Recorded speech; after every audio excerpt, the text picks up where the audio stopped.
स्वागत दोस्तों आपका अपने चैनल के सामने होते हुए चलिए सबसे पहले सबसे बड़ी खबर बताएंगे दोस्तों। बिहार विधानसभा चुनाव को लेकर आज दूसरे चरण के चुनाव को लेकर सुबह से लगातार लोगों का भारी संख्या में घरों से बाहर निकलने का सिलसिला जारी है। दोस्तों बताएंगे कितने % के आसपास वोट पड़ चुके हैं और किस तरीके का है नजारा। इसी के साथ में चलेंगे एक और बड़ी खबर की तरफ, जहां पर समस्तीपुर के बाद एक और जिले के अंदर जमकर वीवीपैट की पर्चियां मिली है। दोस्तों फिर से नया हंगामा हुआ है, जानकारी अब तक पहुंचाएंगे। इसी के साथ में चलेंगे एक और बड़ी खबर की तरफ, जहां पर मोतिहारी में पैसा बांटता पकड़ा गया भाजपा का कैंडिडेट, FIR तक दर्ज की गई है। दोस्तों इसी के साथ में बताएंगे कैसे तेजस्वी यादव ने सुरक्षा बलों के बीजेपी के द्वारा गलत इस्तेमाल को लेकर कई सारे बड़े सवाल खड़े किए हैं। एक एक करके चलेंगे आज की सारी बड़ी अपडेट। लेकिन उससे पहले अगर आप भी मानते हैं कि बिहार के विधानसभा चुनाव में आज परिवर्तन पर अंतिम मोहर लगा दी जाएगी तो इस वीडियो को लाइक करके लाल बटन दबाकर चैनल को सब्सक्राइब करके बेल आइकन दबाकर कमेंट बॉक्स में अपनी राय जरूर लिखकर बताएगा दोस्तों, और ज्यादा से ज्यादा वीडियो को शेयर कीजिएगा। चलते हैं सबसे पहले सबसे बड़ी ब्रेकिंग न्यूज अपडेट की तरफ, जहां पर बिहार विधानसभा चुनाव को लेकर पहली अपडेट यह है दोस्तों की दूसरे चरण के चुनाव को लेकर आज 11 नवंबर को सुबह से लगातार प्रदेश के अंदर वोट डाला जा रहा है। पिछले चरण के चुनाव में लगभग 65% के आसपास मतदान हुआ था दोस्तों, जो पिछली बार की तुलना में तकरीबन 8% ज्यादा मतदान था। और इस बार ये आंकड़ा और ज्यादा बढ़ता हुआ नजर आ रहा है क्योंकि लोगों का उत्साह फिर से काफी ज्यादा दिखाई दे रहा है। दोस्तों 20 जिलों के 122 विधानसभा सीटों पर सुबह से लगातार वोट डाले जा रहे हैं और बंपर वोटिंग की खबर सामने आ रही है। केवल 2 दिनों के इंतजार के बाद 14 तारीख को आखिरकार नतीजे घोषित किए जाएंगे। आपको बता दें कि दूसरे चरण में जिन 20 जिलों में मतदान होगा उसमें पश्चिम चंपारण, पूर्वी चंपारण, सीतामढ़ी, शिवहर, मधुबनी, सुपौल, अररिया, किशनगंज, पूर्णिया, कटिहार के साथ साथ भागलपुर, बांका, जमुई के साथ साथ नवादा, गया, औरंगाबाद, जहानाबाद, अरवल, कैमूर और रोहतास में आज सुबह से लगातार वोट डाले जा रहे हैं दोस्तों। और कई सारे हाई प्रोफाइल नेता चुनावी मैदान में उतरे हुए हैं। सुरक्षा बलों को भी सचेत रखा गया है। दोस्तों आपको बता दें कि इस चुनाव के अंदर ज्यादातर सीटें इंडिया गठबंधन के मजबूत स्थिति वाली है। दोस्तों सीमांचल के क्षेत्रों में अगर इंडिया गठबंधन अच्छा प्रदर्शन करता है तो कहीं ना कहीं एकदम एक तरफा परिवर्तन इंडिया गठबंधन के पक्ष में दिखाई देगा। और जिस तरीके से 10% अतिरिक्त लोगों ने पिछले चुनाव में वोट डाला था, पिछले चरण में वोट डाला था, अगर इसी तरीके का नजारा देखने को मिला तो आज सारे एग्जिट पोल में आप देखेंगे कि इंडिया गठबंधन एक बड़ी जीत की ओर तेजी से बढ़ेगा। दोस्तों अगर आप भी मानते हैं कि जो ज्यादा लोग घर से बाहर निकल रहे हैं, 8% एक्स्ट्रा लोग बाहर निकल रहे हैं, ये सबके सब परिवर्तन के लिए मैदान में है, तो अपनी राय जरूर लिखकर बताएगा। और एग्जिट पोल के बारे में आपकी क्या राय है दोस्तों, किस तरीके का सर्वे आज सामने आ सकता है। चलते हैं एक और बड़ी अपडेट की तरफ, जहां पर समस्तीपुर जिले के अंदर पहले ही कई सारे वीवीपैट की पर्चियां मिलने के बाद हड़कंप मचा था दोस्तों, और 2 चुनाव अधिकारियों को सस्पेंड कर दिया गया था। इसके बाद अब सिवान से जुड़ी बड़ी जानकारी सामने आ रही है। आपको बता दें कि सिवान में भी पहले ही चरण में वोट डाले जा चुके हैं दोस्तों। अब सिवान के अंदर मुख्य चुनाव आयुक्त से सवाल पूछते हुए लोगों ने वीडियो दिखाया है दोस्तों, जिसमें सिवान जिले के अंदर वीवीपैट की जमकर पर्चियां मिली है। सवाल ये उठता है कि चुनाव आयोग अगर 2-4 लोगों को सस्पेंड भी कर दे रहा है तब भी इस तरीके के मामले थम नहीं रहे। हालांकि चुनाव आयोग का कहना है कि ये तो मॉक पोल में जो वीवीपैट का इस्तेमाल किया गया था, पर्चियां निकल कर आई थी, ये वो पर्चियां हैं इसमें, और असली चुनाव से कोई लिंक नहीं है। कुल मिलाकर दोस्तों चुनाव आयोग बार बार इस मामले को डिफेंड करने की, बचाव करने की कोशिश कर रहा है, लेकिन सवाल चुनाव आयोग और सुरक्षा व्यवस्था पर भी उठेंगे कि आखिर ये पर्चियां जो ईवीएम से जुड़ी हुई है चुनाव के टाइम में क्यों ऐसे खुले में फेंकी हुई मिल रही है। अगर आप भी मानते हैं कि चुनाव आयुक्त को इसका जवाब देना चाहिए, हर बात पर ज्ञान देने वाले चुनाव आयुक्त को इस पर भी बताना चाहिए कि आखिर जो नियम कानून है क्या उनके लोग इस नियम कानून को नहीं मानते। कुल मिलाकर दोस्तों चुनाव आयोग को 100% सही काम करना चाहिए, लेकिन हर जगह कुछ ना कुछ ऐसा उल्टा देखने को मिल रहा है दोस्तों, जिससे चुनाव से जुड़े मामले पर कई तरीके के गंभीर शक होने लगा है। दोस्तों 2 शब्द जरूर लिखकर बताएगा इस पूरे मामले पर, और ज्यादा से ज्यादा वीडियो को शेयर कीजिएगा दोस्तों, राय जरूर दीजिएगा। चलते हैं एक और बिग न्यूज अपडेट की तरफ, जहां पर भारतीय जनता पार्टी का नेता एक बड़े कांड में पकड़ा गया दोस्तों। दरअसल हुआ ये कि दूसरे दौर के लिए आज लगातार सुबह से वोट डाले जा रहे हैं, और ऐसे में दोस्तों बिहार में दूसरे फेज में वोटिंग से पहले मोतिहारी के चिरैया विधानसभा क्षेत्र के अंदर भारतीय जनता पार्टी के विधायक और एनडीए के प्रत्याशी लाल बाबू प्रसाद गुप्ता का एक वीडियो सामने आया है दोस्तों। वीडियो में उन्हें मतदाताओं को रुपए बांटते हुए देखा जा रहा है, जिसके बाद एसपी सवर्ण प्रभात ने संज्ञान लेते हुए FIR दर्ज कर दी है दोस्तों। मोतिहारी पुलिस ने एक आरजेडी समर्थक को गिरफ्तार किया, उस पर मतदाताओं को लुभाने के लिए पैसे और पार्टी की सामग्री बांटने के आरोप लगे हैं। पुलिस ने उसके पास से 3 लाख रुपए की नकदी और राजद यानी राष्ट्रीय जनता दल के प्रत्याशी देव गुप्ता के प्रचार सामग्री को जब्त किया है। यानी 2 अलग अलग मामले में 2 अलग अलग नेताओं के ऊपर मामला दर्ज किया गया है दोस्तों। मोतिहारी में पैसे बांटने पर बीजेपी कैंडिडेट पर FIR और आरजेडी के समर्थक पर 3 लाख रुपए कैश बांटने के आरोप लगे हैं। सोचिए, एक तो डायरेक्ट बीजेपी के प्रत्याशी पर ही आरोप लगे हैं और डायरेक्ट बीजेपी के प्रत्याशी पर ही FIR हुआ है, दूसरा आरजेडी का समर्थक है दोस्तों। तो समर्थक पर FIR हो जाए तो इसे लेकर थोड़ी गुंजाइश बचती है नेता के पास ये बोलने की कि वो उनका पैसा नहीं है, लेकिन अगर प्रत्याशी ही पैसा बांटता पकड़ा जाए तो आप समझ जाइए कि ये सीधा मामला है कि वो बुरी तरीके से बौखलाए हुए हैं अपने चुनाव को लेकर और पैसा बांट कर एनडीए के समर्थन में वोट इकट्ठा करने की कोशिश कर रहे हैं। 2 शब्द जरूर लिखकर बताएगा इस पूरे मामले पर दोस्तों। चलते हैं एक और बड़ी अपडेट की तरफ, जिसमें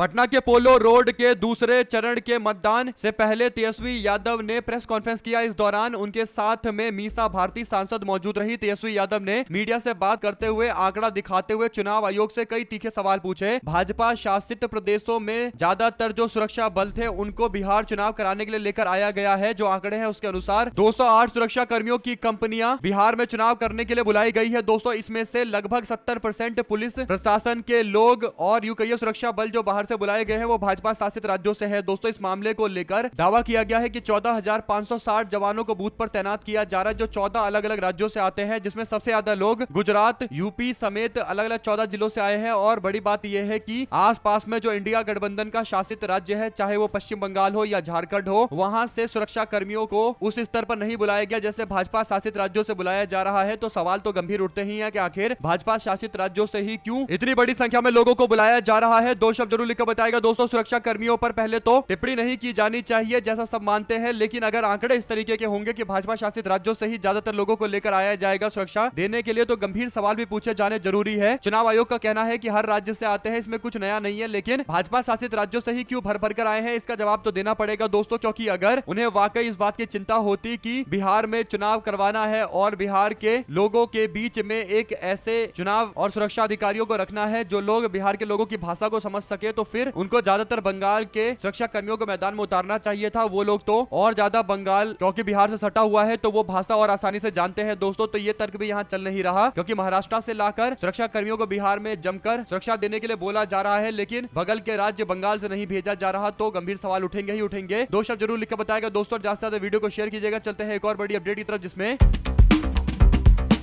नरेंद्र मोदी का जोरदार तरीके का विरोध हो रहा है। दोस्तों आपको बता दें कि दूसरे चरण के चुनाव खत्म होने से पहले का वीडियो है नरेंद्र मोदी का, जो एक भाषण दे रहे हैं और भाषण में अपनी बातें सुना रहे थे नरेंद्र मोदी, लेकिन बगल में एक व्यक्ति बैठा हुआ था उनके मंच के सामने। वो लाइव देख रहा था कि आखिर नरेंद्र मोदी के जो ये भाषण का लाइव है उसमें क्या चल रहा है। तो उस व्यक्ति ने देखा तो स्क्रीन के ऊपर लोगों के कमेंट थे दोस्तों। मोदी का लाइव चल रहा था, लोग कमेंट कर रहे थे वोट चोर, गद्दी छोड़, वोट चोर, माइक छोड़, वोट चोर, अब तो जुमला बोलना बंद कर, इस तरीके से बातें चल रही थी दोस्तों। इससे एकदम स्पष्ट हो गया था कि नरेंद्र मोदी भाषण दे रहे हैं और सोशल मीडिया पर भाजपा वाले ये जरूर बोले कि उनको 2000-3000 लोग देख रहे हैं और नरेंद्र मोदी की लोकप्रियता बहुत ज्यादा है, लेकिन जमकर लोगों के कमेंट आप पढ़ेंगे तो आपको समझ में आ जाएगा कि जमीन और आसमान में कितना अंतर है, कितना नरेंद्र मोदी को लेकर माहौल बनाया जाता है और लोगों में गुस्सा कितना ज्यादा है। अगर आप भी मानते हैं दोस्तों कि जिस तरीके की नरेंद्र मोदी की नीतियां हैं और जो उसके बाद अब भ्रष्टाचार खासकर दोस्तों वोट चोरी से जुड़े मामले पर राहुल गांधी ने खुलासा किया है, उसके बाद से स्थिति इस तरीके की बन गई है। दो शब्द जरूर लिखकर बताइएगा और ज्यादा से ज्यादा वीडियो को शेयर कीजिएगा दोस्तों। चलते हैं एक और बिग ब्रेकिंग न्यूज अपडेट की तरफ, जहां पर मुझे हराने के लिए साजिश चल रही है। लेसी सिंह यानी एनडीए गठबंधन की प्रत्याशी का आरोप है कि सांसद पप्पू यादव और संतोष कुशवाहा मिलकर मुझे हराने की साजिश रच रहे हैं। लेसी सिंह के आरोप पर संतोष कुशवाहा ने पलटवार करते हुए कहा कि आरोप बेबुनियाद है और वीडियो साझा करने की नसीहत तक दे डाली। दोस्तों इन आरोपों को राजनीतिक जमीन खिसकने के तौर पर देखा जा सकता है। आपको बता दें कि पप्पू यादव और तेजस्वी यादव एक साथ धामदाह विधानसभा क्षेत्र के प्रचार के दौरान मौजूद थे। दोस्तों इससे पता चल रहा है कि आरजेडी और कांग्रेस पार्टी और पप्पू यादव सब मिलकर एक तरफा काम कर रहे हैं और कोशिश कर रहे हैं कि ज्यादा से ज्यादा बुरी हार भारतीय जनता पार्टी को पूर्णिया जिले के अंदर दी जाए, बल्कि एक तरफा क्लीन स्वीप किया जाए। इसीलिए अब लेसी सिंह जैसे कई वरिष्ठ नेताओं को डर सताने लगा है कि वो बुरी तरीके से चुनाव हारने की स्थिति में है। अपनी राय जरूर लिखकर बताएगा दोस्तों। ज्यादा से ज्यादा वीडियो को शेयर कीजिएगा। चलते हैं एक और बिग न्यूज अपडेट की तरफ, जहां पर बिहार के विधानसभा चुनाव से पहले चरण के मतदान पूरा होने के बाद जो सियासी बयानबाजी हुई दोस्तों, ऐसे में आरजेडी के नेता तेजस्वी यादव ने बीते दिन दूसरा चरण होने से पहले प्रेस कॉन्फ्रेंस के दौरान नरेंद्र मोदी और एनडीए पर निशाना साधा। उन्होंने कहा कि चुनाव के समय बीजेपी और एनडीए के नेता सिर्फ जुमलेबाजी करते हैं। 11 साल में बिहार में कुछ नहीं बदला। नरेंद्र मोदी के केंद्र में आने के बावजूद बिहार के लोगों का सपना पूरा नहीं हुआ। जो बड़े बड़े दावे कर रहे थे, बिहार में 20 साल से नीतीश की, 11 साल से देश में मोदी की सरकार है, लेकिन विकास के नाम पर कुछ भी नहीं हुआ और मोदी के द्वारा हर जगह जाकर तमंचा और कनपटा इस तरीके की बातें करने पर निशाना साधते हुए आरजेडी के नेता तेजस्वी यादव कहते हैं कि प्रधानमंत्री किस तरीके के गाने गा रहे हैं, ये कौन सी वेब सीरीज देख रहे हैं, इतना समय कहां से इनको मिलता है, बिहार की बात करिए, विकास की बात करिए। तेजस्वी यादव ने कहा कि प्रधानमंत्री विकास की बात कम करते हैं लेकिन विरोधियों पर तंज ज्यादा कसते हैं। इसके बाद उन्होंने ये भी पूछा कि नरेंद्र मोदी ये बताए कि वो कौन सा वेब सीरीज देखते हैं जो इस तरीके के गाने नरेंद्र मोदी गाने लगते हैं। कुल मिलाकर दोस्तों नरेंद्र मोदी गाना गा रहे थे टुनटुन यादव का कि मारव सिक्सर के 6 गोली छाती में, यानी प्रधानमंत्री नरेंद्र मोदी वही भोजपुरी गाने प्रमोट कर रहे थे दोस्तों जिसमें हिंसा की बातें होती हैं, अश्लीलता की बातें होती हैं। अगर आप भी मानते हैं कि नरेंद्र मोदी को एक बार अपनी टीम से जांच करवा लेनी चाहिए कि जिस गाने को वो प्रमोट कर रहे हैं उस गाने में क्या क्या बातें हैं, अगर आप भी मानते हैं कि ये साफ तौर पर नरेंद्र मोदी, अमित शाह और बीजेपी के पूरे तंत्र की बौखलाहट थी कि उनको इस तरीके के बयानों का इस्तेमाल करना पड़ा, निम्न शब्दों का इस्तेमाल करना पड़ा। ज्यादा से ज्यादा वीडियो को शेयर कीजिएगा दोस्तों। चलते हैं एक और बिग न्यूज अपडेट की तरफ, जहां पर लोकसभा और विधानसभा में महिलाओं को 33% आरक्षण देने वाले नारी शक्ति वंदन अधिनियम को लेकर सुप्रीम कोर्ट ने केंद्र से जवाब मांगा है दोस्तों। कोर्ट ने कहा कि सरकार को बताना चाहिए कि आखिर महिला आरक्षण कानून लागू करने की टाइमलाइन क्या रखी गई है। अदालत ने यह भी पूछा कि जब संसद ने यह कानून पारित कर दिया है तो इसके लागू करने के नियम में देरी क्यों की जा रही है। दरअसल कांग्रेस के नेता जया ठाकुर की ओर से दायर याचिका में मांग की गई कि महिला आरक्षण को तुरंत लागू किया जाए। याचिका में कहा गया कि नए कानून में जो परिसीमन के बाद लागू करने की शर्त रखी गई है उसको हटाया जाना चाहिए। आरक्षण तुरंत प्रभाव से लागू करना चाहिए ताकि महिलाओं को उनका अधिकार मिल सके। हो यह रहा है दोस्तों कि बीजेपी वालों को लगता है कि उन्होंने 2024 के चुनाव में महिलाओं को इस तरीके का एक वादा कर दिया कि महिलाओं के लिए आरक्षण होगा और बाद में बोला कि इसे हम 2029 में लागू करेंगे। अब जो 2029 में चुनाव होंगे लोकसभा के, कहीं ना कहीं बीजेपी उसी में फायदा उठाने के लिए इस फैसले का क्रियान्वयन करेगी दोस्तों, यानी महिला आरक्षण देगी। उससे पहले केवल ऐलान किया गया है और क्रियान्वयन पर कोई भी फोकस नहीं किया जा रहा। अगर आप भी मानते हैं कि ये सारे के सारे राजनीतिक प्रोजेक्ट हैं, भाजपा के लोग समय अनुसार फैसला लेते हैं, जहां उनको फायदा मिलता है वहां पर वे लोग इस तरीके के प्रोजेक्ट को लागू करते हैं, जहां फायदा नहीं मिलता वहां पर बार बार टाला जाता है ताकि जब चुनाव आ जाए, नजदीक आ जाए, तब फैसला लिया जाए ताकि चुनावी फायदा तो मिलते रहे, चाहे देश में महिलाओं का उत्थान हो या ना हो। चुनाव का फायदा तो भाजपा की पहली मानसिकता है। चलते हैं एक और अपडेट की तरफ दोस्तों, जिसमें बिहार में भाजपा वाले कितने ज्यादा बौखला चुके हैं दोस्तों, इसका एक जीता जागता उदाहरण सामने आया है। दरअसल भारतीय जनता पार्टी के पूर्व उप मुख्यमंत्री तारकिशोर प्रसाद जो 20 साल से क्षेत्र के विधायक है दोस्तों, उनसे एक सवाल पूछने वाला मीडिया कर्मी पहुंचा तो वो कहते हैं कि ये विकास का काम मैं ही कर पाऊंगा, और किसी विकास की बात चल रही थी तो फिर वो दावा करते हैं कि ये तो मेरे से ही संभव हो पाएगा। फिर पत्रकार जब बोलता है कि पिछले 25 साल से आप सरकार में हो, 2005 के आसपास से ही आप लोग सरकार में हो, तो आप लोग क्यों नहीं बताते कि ये 20 सालों में आपने क्या किया है, 20 साल में आपने विधायक रहते हुए अभी तक संभव क्यों नहीं किया, विकास का काम क्यों नहीं करवाया। तो इस पर बीजेपी का पूर्व मुख्यमंत्री भड़क जाता है दोस्तों। तारकिशोर प्रसाद मीडिया वाले के साथ हाथापाई करने की कोशिश करता है, माइक छीनने की कोशिश करता है। इससे एक बात स्पष्ट हो गई है कि भाजपा के नेता बुरी तरीके से बौखला गए हैं। जब इनसे सवाल पूछा जा रहा है कि बताओ कि आपने 20 साल में क्या किया है, तो इनके पास शब्द नहीं है बोलने के लिए, केवल मीडिया वालों को डराने धमकाने की कोशिश कर रहे हैं। इनको लग रहा है कि डरा धमका लेंगे तो फिर इससे आगे कोई सवाल नहीं पूछेगा, लेकिन सवाल तो पूछे जाएंगे दोस्तों। भाजपा के नेता चाहे कितना प्रयास कर ले सवालों से बचने का, अब गोदी मीडिया तो है नहीं कि उनके अनुसार सवाल पूछे जाएंगे। सबको पता है कि कैसे भाजपा को निशाने पर लेना है, और 20 साल पुरानी सरकार पर जब काउंटर सवाल पूछा जाता है तो भी बीजेपी और जेडीयू वाले एकदम मामले को टालने की कोशिश करते हैं, लेकिन इनसे अभी सवाल और ज्यादा पूछा जाएगा। और खैर आज तो दूसरे चरण का चुनाव है दोस्तों, शाम होते होते एग्जिट पोल आ जाएगा और हो सकता है आज ही एग्जिट पोल के अंदर एक सत्ता परिवर्तन की जबरदस्त लहर देखने को मिले। जो भी आपकी राय है दोस्तों लिखकर जरूर बताएगा। चलते हैं एक और बड़ी अपडेट की तरफ, जिसमें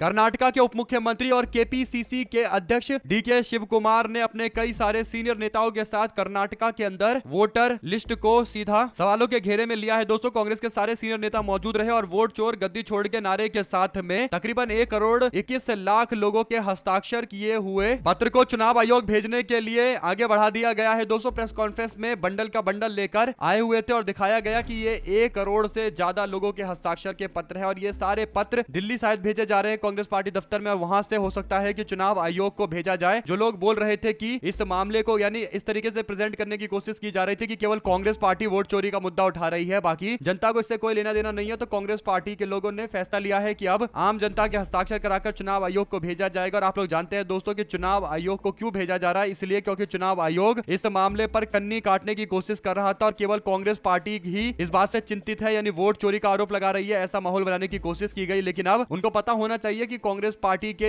1 करोड़ से ज्यादा समर्थकों ने उन्हें पत्र लिखकर बताया है, असली महत्व बताया है और वोट चोरी का विरोध किया है। तो कांग्रेस पार्टी के साथ तो करोड़ों लोग खड़े हैं जो ये कोशिश कर रहे थे कि केवल राहुल गांधी का ये मुद्दा है, उन लोगों के लिए तगड़ा झटका है दोस्तों। वैसे भी कांग्रेस के नेता राहुल गांधी जब बोलते हैं तो 21 करोड़ लोग जो कांग्रेस को वोट देते हैं वे लोग राहुल गांधी के साथ मजबूती से खड़े हैं, और अगर आप इंडिया गठबंधन के लोगों को भी जोड़ देंगे तो तकरीबन समझिए कि 1/3 से ज्यादा लोग राष्ट्रीय जनता दल, कांग्रेस पार्टी और तमाम पार्टियों के एकजुट होकर वोट चोर गद्दी छोड़कर नारा लगाते हैं और यही सबसे बड़ा मुहिम है, तो लिखकर जरूर बताएगा। और इस तरीके से कहीं ना कहीं मामले को और ज्यादा मीडिया के बीच में अटेंशन के लिए भी आगे रखा गया है। दोस्तों क्या मीडिया वाले इस पर डिस्कशन कराएंगे कि कांग्रेस पार्टी ने अपनी पूरी ताकत का इस्तेमाल करते हुए अपने सारे समर्थकों से चिट्ठी लिखवाकर कहीं ना कहीं बता दिया है कि उनके पूरे समर्थक कांग्रेस पार्टी के साथ में खड़े हैं, बल्कि आम जनता की ओर से भी ये लेटर लिखा गया है। दो शब्द जरूर लिखकर बताएगा। दोस्तों चलते हैं एक और बड़ी अपडेट की तरफ, जहां पर मोकामा के विधानसभा चुनाव समाप्त होने के बाद, यानी पहले चरण के चुनाव समाप्त होने के बाद अब मोकामा के वर्तमान प्रत्याशी और जनता दल यूनाइटेड के नेता अनंत सिंह जो जेल में बंद है, दोस्तों उनके समर्थकों के द्वारा 14 तारीख को लोगों का आमंत्रण भेजा जा रहा है। कहा गया है कि मोकामा विधानसभा क्षेत्र सभा के समस्त एनडीए कार्यकर्ता समर्थकों शुभचिंतकों के लिए आमंत्रण है। 14 नवंबर 2025 को स्थान 1 माल रोड पटना में आप सभी का सादर आमंत्रण है। यानी 25 से 30 फिर से नीतीश के नारे के साथ अनंत सिंह फिर से विधायक बन रहे हैं, ये दावा करते हुए जश्न मनाने की बातें चल रही है। दोस्तों बंगले पर बुलाया जा रहा है। आप लोग इसे किस तरीके से देखते हैं? क्या ये ओवर कॉन्फिडेंस है या फिर अपनी छवि को सुधारने की कोशिश करने के लिए अनंत सिंह के द्वारा इस तरीके के कार्यक्रम का आयोजन किया जा रहा है और एनडीए के कार्यकर्ताओं को एकजुटता के नाम पर कहीं ना कहीं अपना दबदबा दिखाने की कोशिश की जा रही है। हालांकि 14 तारीख को कई लोगों को झटके लगेंगे। दोस्तों देखते हैं अनंत सिंह को क्या इस बार तगड़ा झटका लगेगा, क्योंकि सूरजभान सिंह मैदान में उतरे हुए हैं जो अपने आप में एक दमदार नेता है। साथ साथ चलते हैं एक और बड़ी अपडेट की तरफ, जिसमें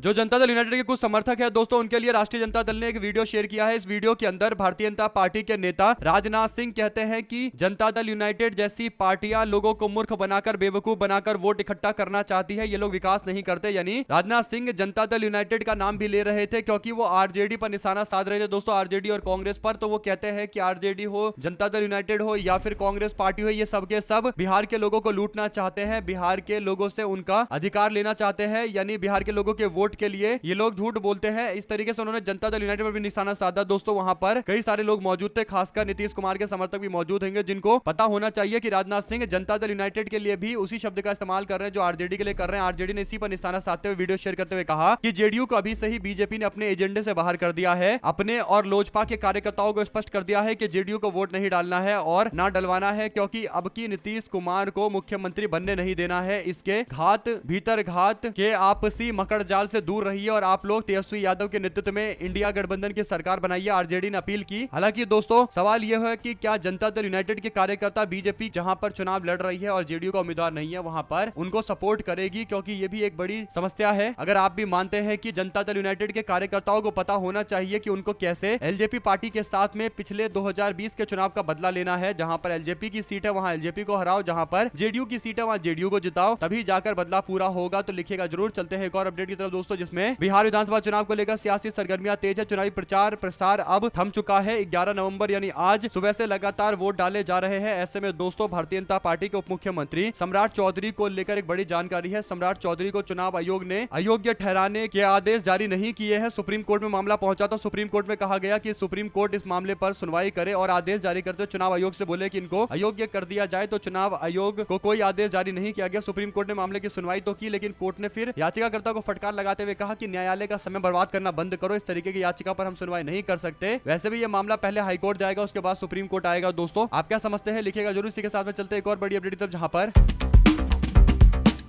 भारतीय युवा कांग्रेस के नेताओं ने पूरे के पूरे बड़ी तादाद में अपने पार्टी के कार्यकर्ताओं को इकट्ठा करके मुख्यमंत्री आवास की ओर जाना शुरू कर दिया। महाराष्ट्र के अंदर भाजपा सरकार का विरोध करते हुए युवा कांग्रेस मैदान में उतरी, जिसका नेतृत्व उदय भानुचिप कर रहे थे। इंडियन यूथ कांग्रेस ने कहा कि जितनी ताकत सीएम फडणवीस हमें रोकने में लगा रहे हैं, उतनी डॉक्टर संपदा मुंडे को न्याय दिलाने के लिए लगाई गई होती तो आज मुंबई की सड़क पर यह गुस्सा देखने को नहीं मिलता। यानी युवा कांग्रेस की ओर से लगातार विरोध किया जा रहा है। प्रशासन के लोगों ने रोकने का प्रयास किया, तब पर भी लगातार ये आंदोलन चलता रहा। दोस्तों भारतीय जनता पार्टी वालों को समझ में आना चाहिए कि वो सरकार सही से चलाए तो फिर विपक्ष को विरोध करने का कोई मौका ही नहीं होगा, लेकिन भाजपा वालों से सरकार भी सही से नहीं चल रही है। दोस्तों कोई बड़ा क्राइम हो जाता है तब भी बीजेपी सरकार के द्वारा जो फैसले के नाम पर केवल खाना पूर्ति मात्र की जाती है, उसे लेकर नाराजगी कहीं ना कहीं और ज्यादा बढ़ जाती है। यही बड़ा कारण है कि इंडियन यूथ कांग्रेस की ओर से विरोध किया गया। साथ साथ महाराष्ट्र के नासिक में आगामी स्थानीय निकाय चुनाव से पहले सियासत तेज है। दोस्तों भाजपा और एनसीपी अजित पवार गुट के बीच में गठबंधन की संभावना पर बातचीत शुरू हो चुकी है। वहीं पर एमएनएस के नेता दिनकर पाटिल भी गठबंधन को लेकर एक बड़ा दावा कर रहे हैं। दोस्तों अब सवाल सबसे बड़ा यह है कि क्या एनसीपी अजित पवार गुट वाले गठबंधन बीजेपी से करेंगे, क्योंकि वो पहले उद्धव ठाकरे से गठबंधन कर चुके हैं। स्थानीय चुनाव काफी ज्यादा जरूरी है सारी पार्टियों के लिए और अलग अलग तरीके के तिकड़म भिड़ाए जा रहे हैं। हमारे साथ लगातार जुड़े रहेंगे। सभी दोस्तों का बहुत बहुत धन्यवाद। आप लोग देख रहे थे आपका अपना चैनल जय हिंद जय भारत। ज्यादा से ज्यादा वीडियो को शेयर कीजिएगा। बहुत धन्यवाद।